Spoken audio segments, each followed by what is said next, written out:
Boum, cinnamon roll. Eh ben non, la cannelle c'est dégueulasse. Aujourd'hui on se fait des rolls à la pistache avec un petit coulis de framboise. Même si j'aime pas la cannelle, la base c'est la même que pour un cinnamon roll, c'est une pâte à brioche. Pour que ce soit le plus simple possible, tu vas venir réunir tous les ingrédients que je te mets en description dans la cuve de ton batteur. Et si t'es un galérien comme moi, tu vas tout mettre dans un bol et tu vas pétrir à la main. Bon courage. Au bout de 10 minutes à tabasser la pâte, tu devrais avoir une pâte qui commence à bien se tenir. Tu vas te mettre de la farine sur les mains et on va venir la bouler. Dans un récipient avec un peu d'huile au fond pour pas que ça accroche, tu vas venir la filmer au contact. Ça permettra qu'elle lève sans qu'elle sèche sur le dessus.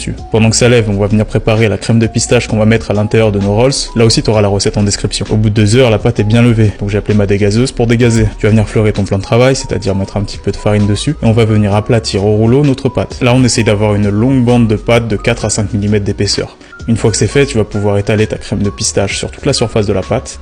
On va rouler notre pâte, puis se couper au couteau ou au fil des rolls de 5 à maximum 8 cm de long. On va les disposer dans un plat beurré. Moi j'en ai mis 9 dans mon plat et c'était un peu trop. Avec mon reste de crème de pistache, je viens me préparer un glaçage en le mélangeant avec du sucre glace. Je vais venir laquer mes rolls avant la cuisson pour leur donner de la couleur et de la texture. Et ça part en cuisson à 180 pendant 20 minutes. Et trop cuit ouais. Bah écoutez, abonnez-vous pour que je puisse m'acheter un nouveau four. Mais pas grave, je viens les badigeonner de crème de pistache et de coulis de framboise. On s'est même fait une deuxième fournée avec la pâte qui restait. Allez, je te laisse, nous on va se régaler.